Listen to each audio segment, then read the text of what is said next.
ಡಂಗೂರ ಬಾರಿಸಿ ಮನ್ ಕಿ ಬಾತ್ ಮತ್ತೊಂದು ಬಾತ್ ಏನು ಅವ್ರು ಮಾಡದೆ ಅವರು ಸೈಲೆಂಟ್ ಆಗಿ ಕೆಲಸ ಮಾಡಿದ್ರು. ಸೋನಿಯಾ ಗಾಂಧಿ ಅವರಿಗೆ ಕೂಡ ಕೊಡ್ಬೇಕು ಆ ಕ್ರೆಡಿಟ್ ಅನ್ನು.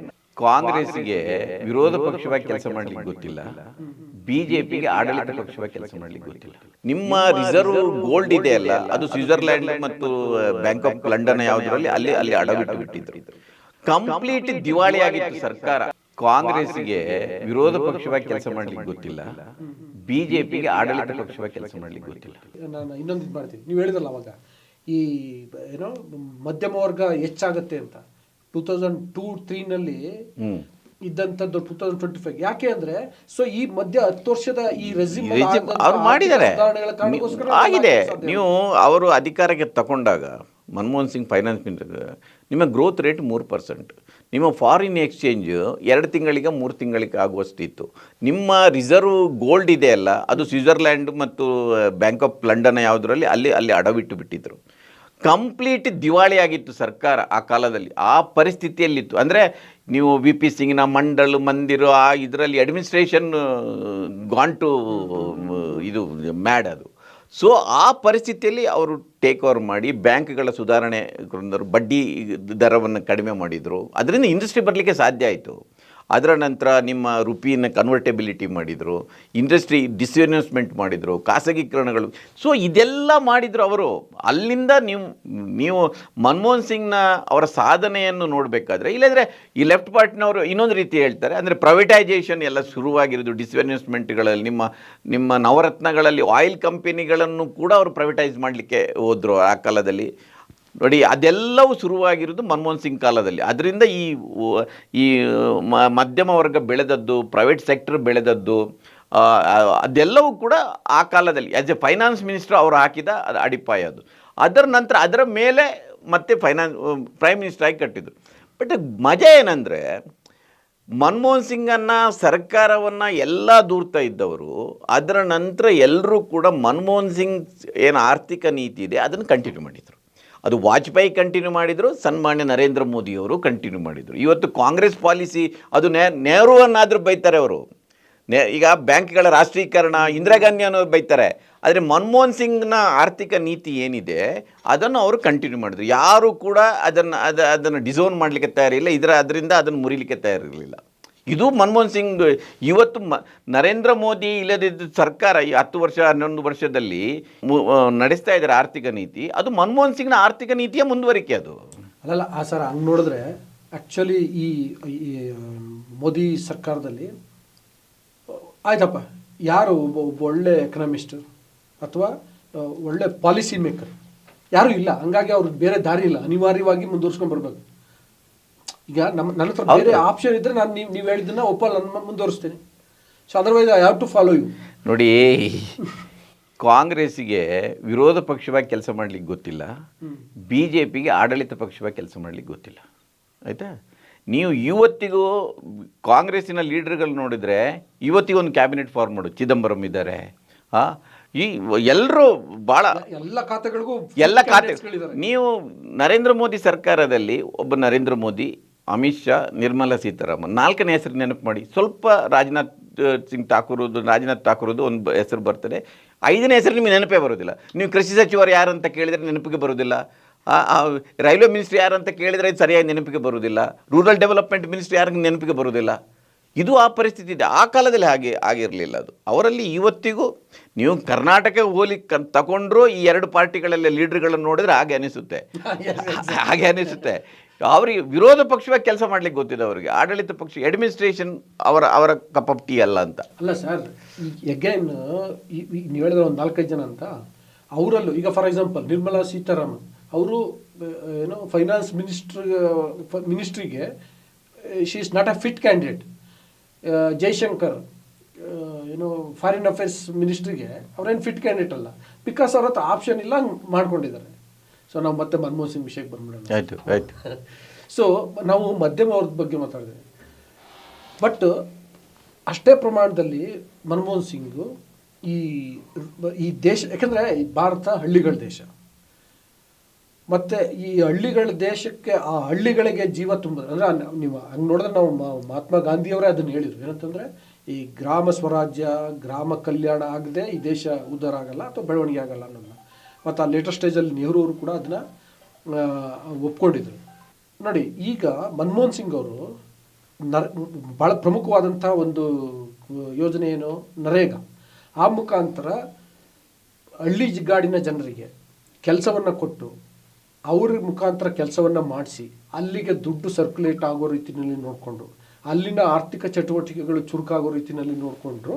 ಅದರಿಂದಾಗಿ ಇವತ್ತು ಹಳ್ಳಿಗಾಡಿನ ಜನ ಸ್ವಲ್ಪ ಮಟ್ಟಿಗೆ ಅಂದರೆ ಒಟ್ಟಾರೆ ಈ ಗ್ರಾಮ್ಯ ಭಾರತ ಅನ್ನೋದೊಂದಿದೆಯಲ್ಲ, ಭಾರತದಲ್ಲಿ ಎರಡು ಥರ, ಒಂದು ಇಂಡಿಯಾ ಒಂದು ಭಾರತ. ಸೊ ಇಂಡಿಯಾ ಮಧ್ಯಮ ವರ್ಗ, ಭಾರತ ಈ ಬಡವ ವರ್ಗ ಅನ್ನೋದನ್ನ ನಾವು ಅಂದ್ಕೊಂಡ್ರೆ ಅಲ್ಲಿಗೂ ಕೂಡ ಕೊಟ್ಟರು. ಬಟ್ ಕಂಪೇರಿಟಿವ್ಲಿ ಈ ಬಡವರು ಮನಮೋಹನ್ ಸಿಂಗ್ ಅವ್ರಿಗೆ ಎಕ್ಸ್ಪ್ರೆಸ್ ಮಾಡೋ ಪಾಪ ವೇ ಇಲ್ಲ. ಈಗ ನಾವಾದರೆ ಫೇಸ್ಬುಕ್ಕು, ವಾಟ್ಸಪ್ಪು, ಇನ್ನೊಂದಿದೆ. ಇನ್ನು ನಮ್ಮೂರಿನ ರಾಮಣ್ಣ, ಕರಿಯಪ್ಪ, ಕಾಳಪ್ಪ ಅವ್ರಿಗೆ ಪ್ಲಾಟ್ಫಾರ್ಮ್ಸ್ ಇಲ್ಲ. ಅವ್ರಿಗೆ ಅನಿಸಿದ್ದನ್ನ ಈ ಅವ್ರಿಗೆ ಗೊತ್ತೂ ಇಲ್ಲ ಪಾಪ. ಮತ್ತು ಅವ್ರಿಗೆ ಏನು ಬಂತು ಅದನ್ನು ಏನೋ ಪಾಲಿಗೆ ಬಂದಿದ್ದೆ ಪಂಚಾಮೃತ ಅನ್ನೋ ರೀತಿ ಸ್ವೀಕರಿಸ್ತಾರೆ, ಮಾಡ್ತಿರ್ತಾರೆ, ಇದ್ದುದರಲ್ಲಿ ಪ್ರಾಮಾಣಿಕವಾಗಿ ಬದುಕ್ತಿರ್ತಾರೆ. ಸೊ ಅಂಥವರು ಸ್ಟಿಲ್ ಅವರು ಅದಕ್ಕೆ ಕೃತಜ್ಞರಾಗಿ ಅಥವಾ ಮೌನವಾಗಿ ಅವ್ರು ಒಂದು ರೀತಿ ಸಮ್ಮತಿಸಿದ್ದಾರೆ. ಬಟ್ ಮಧ್ಯಮ ವರ್ಗ ಟಾರ್ಗೆಟ್ ಮಾಡಿದ್ದಾರೆ. ಸೊ ಆದರೆ ಮನಮೋಹನ್ ಸಿಂಗ್ ಅವರೇನು ಬಡಸ್ತನದಿಂದ ಬಂದವರಲ್ಲ, ಅವ್ರು ಹೊರದೇಶಕ್ಕೆ ಹೋಗಿ ಓದ್ಕೊಂಡು ಬಂದವರು. ಆದರೂ ಕೂಡ ಬಡವ್ರಿಗೆ ಅಷ್ಟೆಲ್ಲ ಕೊಟ್ಟರು. ನನ್ನ ಪ್ರಕಾರ ಅದು ಬಹಳ ದೊಡ್ಡ ಕೊಡುಗೆ ಮತ್ತು ಬಹಳ ದೊಡ್ಡ ಅಪ್ರೋಚ್ ಅವ್ರದ್ದು. ಸೊ ಅದರ ನಿಮ್ಮ ಗ್ರಹಿಕೆ ಏನು? ನೋಡಿ, ಇದರಲ್ಲಿ ಎರಡಿದೆ. ಒಂದು, ಭಾಳ ಮಂದಿ ಈಗ right to food, right to education, right to information, RTI act, ಆಮೇಲೆ ನರೇಗಾ, ಇದೆಲ್ಲವೂ ಕೂಡ UPA ಸರ್ಕಾರದ ಕೊಡುಗೆ. ಈಗ ನನಗೆ ಅನಿಸೋದು ಈ ಮನಮೋಹನ್ ಸಿಂಗ್ನ ಸಾಧನೆ ಎಲ್ಲಿದೆ ಅಂದರೆ, ಅವರು ಆ್ಯಸ್ ಎ ಫೈನಾನ್ಸ್ ಮಿನಿಸ್ಟ್ರು ಪ್ರೈವೇಟೈಜೇಷನ್ಗೆ, ಗ್ಲೋಬಲೈಜೇಷನ್ಗೆ ಇದಕ್ಕೆ ಏನು ಒತ್ತು ಕೊಟ್ಟು ಬೆಳೆಸಿದ್ರು, ಅವರು ಪ್ರಧಾನಿಯಾದ ನಂತರ ಬಹುಶಃ ಅವ್ರಿಗೆ ರಿಯಲೈಸೇಷನ್ ಆಗಿದೆ ಇನ್ನೊಂದು ವರ್ಗ ಏನಿದೆ ಅದನ್ನು ನಾವು ಅಡ್ರೆಸ್ ಮಾಡಬೇಕಂತ. ಈ ವಿಷಯದಲ್ಲಿ ಈಗ ಏನು ಆ್ಯಕ್ಟ್ಗಳು ಬಂತು ಅದರ ಒಂದಷ್ಟು ಕ್ರೆಡಿಟನ್ನು ನೀವು ಸೋನಿಯಾ ಗಾಂಧಿ ಅವರಿಗೂ ಕೊಡಬೇಕು. ನ್ಯಾಷನಲ್ ಅಡ್ವೈಸರಿ ಕಮಿಟಿಯ ಪ್ರಪೋಸಲ್ಗಳು ಇದೆಲ್ಲ ಪ್ಲ್ಯಾನ್ಗಳು ನ್ಯಾಷನಲ್ ಅಡ್ವೈಸರಿ ಕಮಿಟಿಗೆ ಸೋನಿಯಾ ಗಾಂಧಿ ಅಧ್ಯಕ್ಷರು.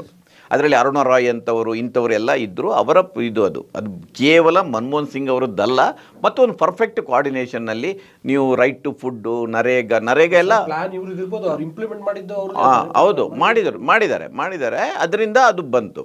ನೀವು ನರೇಗಾ ಅದಕ್ಕಾಗಿ ಅವರಿಗೆ ಅನಿಸ್ತು ಏನೋ ಗೊತ್ತಿಲ್ಲ, ಅಂದರೆ ಇದರಲ್ಲಿ ನಾವು ಇನ್ನೊಂದು ಭಾಳ ದೊಡ್ಡ ಜನಸಂಖ್ಯೆಯನ್ನು ನಾವು ಅಡ್ರೆಸ್ ಮಾಡ್ತಾ ಇಲ್ಲ ಅಂತ ನೋಡಿ. ಸಿದ್ದರಾಮಯ್ಯನವರು ಯಾವಾಗಲೂ ಅದನ್ನು ಹೇಳ್ತಾರೆ.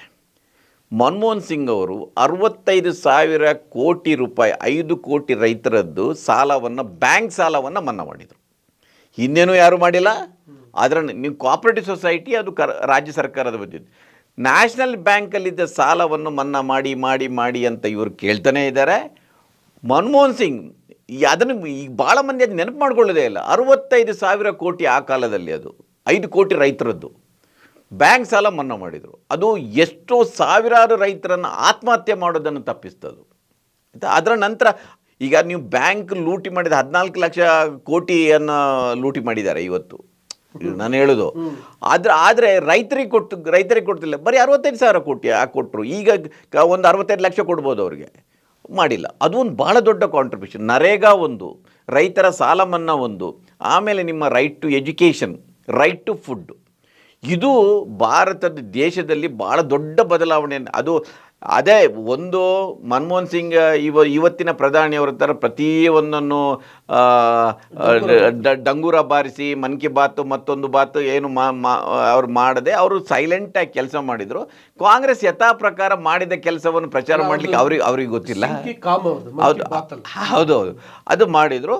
ಬಟ್ ಇದು ಭಾಳ ದೊಡ್ಡ ನೋಡಿ, ಇದು ಪರ್ಮನೆಂಟಾಗಿ ಉಳಿಯೋದು. ನೀವು ಯಾವುದೇ ಒಂದು ಸರ್ಕಾರದ ಶಾಸನಸಭೆ ಕೆಲಸ ಏನು, ಶಾಸನಸಭೆ ಕೆಲಸ ಶಾಸನ ಮಾಡಿದರೆ ಅದು ಪರ್ಮನೆಂಟ್. ಇವತ್ತು ಯಾರಾದರೂ ರೈಟ್ ಟು ಆ್ಯಕ್ಟನ್ನು, ರೈಟ್ ಟು ಇನ್ಫಾರ್ಮೇಷನನ್ನು, ರೈಟ್ ಟು ಫುಡ್ಡನ್ನು, ಇಲ್ಲದ ನರೇಗಾವನ್ನು ನೀವು ಅದನ್ನು ರದ್ದು ಮಾಡಲಿಕ್ಕೆ ಆಗೋದಿಲ್ಲ ಇವತ್ತು. ಅದು ಪರ್ಮನೆಂಟ್. ಈಗ ಕರ್ನಾಟಕದಲ್ಲಿ SCP TSP ಆ್ಯಕ್ಟ್ ಇದ್ದಾಗೆ ಅದು ಒಂದು ಆ್ಯಕ್ಟ್ಗಳನ್ನು ಮಾಡಿದಾಗ ಅದು ಇರುತ್ತೆ, ಅದರ ಬೆನಿಫಿಷರಿ ಇರುತ್ತೆ. ಆದರೆ ಕಾಂಗ್ರೆಸ್ ಪಕ್ಷಕ್ಕೆ ಕೂಡ ನೋಡಿ, ಆ 2ನೇ ಹಾಫ್ನಲ್ಲಿ ಆ್ಯಂಟಿ ಕರಪ್ಷನ್ ಮೂಮೆಂಟ್ ಈ ರೀತಿ ಬಂತು, ನಿರ್ಭಯ ಇದು ಈ ರೀತಿ ಬಂತಂದರೆ ಈ ಗದ್ದಲದಲ್ಲಿ ಈ UPA ಸರ್ಕಾರ ಮಾಡಿದ ಒಳ್ಳೆ ಕೆಲಸನ ಈಗ ಎಲ್ಲ ನೆನೆಸ್ಕೊಳ್ತಾ ಇದ್ದಾರೆ.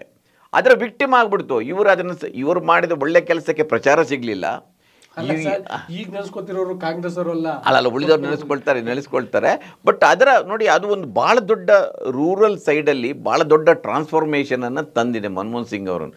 ಬರೀ ನೀವು ಅವರ ಹೊಸ ಆರ್ಥಿಕ ನೀತಿ, ಲಿಬರಲೈಜೇಷನ್, ಡಿಸ್ಇನ್ವೆಸ್ಟ್ಮೆಂಟ್, ಪ್ರೈವೇಟೈಸೇಷನ್ಗೆ ಮಾತ್ರ ಅಲ್ಲ, ನರೇಗಾದಂಥ ಸ್ಕೀಮ್ಗಳು, ಸಾಲ ಮನ್ನಾದಂಥ ಸ್ಕೀಮ್ಗಳು, ಆಹಾರ ಭದ್ರತೆ ಕಾಯ್ದೆ ಅಂತ ಸ್ಕೀಮ್ಗಳು ಕೂಡ ಮನಮೋಹನ್ ಸಿಂಗ್ ಕ್ರೆಡಿಟ್ ಕೊಡಬೇಕಾದ್ರೆ, ಇಲ್ಲದ್ರೆ UPA ಸರ್ಕಾರ ಕ್ರೆಡಿಟ್ ಕೊಡಬೇಕಾದ್ರೆ, ನಾನು ಯಥಾ ಪ್ರಕಾರ ನಾನು ಸ್ವಲ್ಪ ಸೋನಿಯಾ ಗಾಂಧಿಯವರ ಪರವಾಗಿರ್ತೇನೆ. ಯಾವಾಗಲೂ ಸೋನಿಯಾ ಗಾಂಧಿಯವ್ರಿಗೆ ಕೂಡ ಕೊಡಬೇಕು ಆ ಕ್ರೆಡಿಟನ್ನು.